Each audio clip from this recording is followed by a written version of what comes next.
और आपको मालूम है कि शराब का धंधा लोग तो बहुत करते थे, उस पर बहुत नियंत्रण करके जो काम किया, तो उस समय तो राज्य सरकार को आमदनी हो रही थी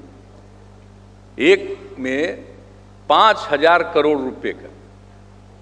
तो ऐसी स्थिति जब हो गई थी बिहार की, 5,000 करोड़ ही था ना लास्ट में, तो उसका तक लाभ हो रहा था। लेकिन हम लोगों ने सोचा, और मेरे मन में तो बहुत पहले से था,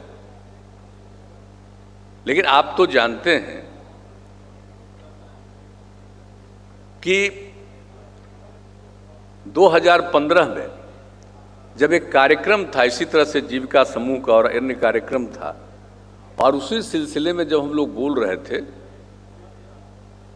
ये जुलाई महीने की बात है, 9 जुलाई का, और उस दिन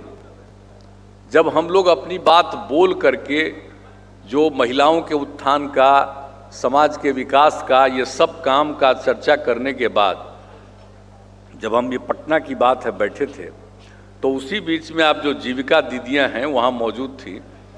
और उसमें से कई लोगों ने खड़ा होकर के मांग करना शुरू किया कि शराबबंदी लागू कीजिए, शराबबंदी लागू कीजिए। तो हम तो बोल करके बैठ गए थे,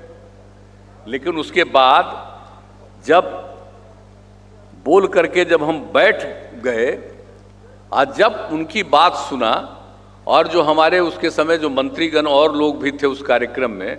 उनसे भी हमने पूछा कि क्या बोल रही है, जो हमको सुनाई पड़ा शराब, सबका क्या शराबबंदी के बारे में। तो लौट करके हम आए और आ करके हमने कह दिया कि भाई अगर अगली बार आएंगे तो हम शराबबंदी लागू करेंगे। एक लाइन हम सिर्फ बोल दिए, अगली बार आएंगे। तो आप जानते हैं ना, 15 का ये हम बता रहे हैं, 9 तारीख का,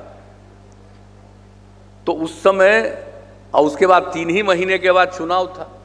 तो हमने कहा कि भाई जब फिर आ जाएंगे,